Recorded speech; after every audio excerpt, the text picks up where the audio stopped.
In this video, I will explain a simple and efficient way to apply corneal glue. You can glue corneal perforations or seals up to 3 mm in diameter.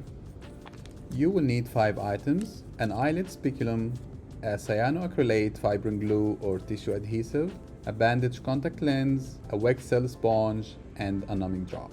I'm putting 1 drop of the glue on the inner side of the glue packaging.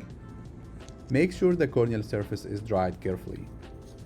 The patient can sit on a slit lamp or preferably in supine position. Now I use the back end of the Wexel and dip it in the drop of glue. I use my left hand for extra stabilization, as you can see here, and 1 or 2 taps on the location of the perforation. And now you have a clean disc of the glue without dripping on the conch or the eyelid. Now you wait for 1 minute.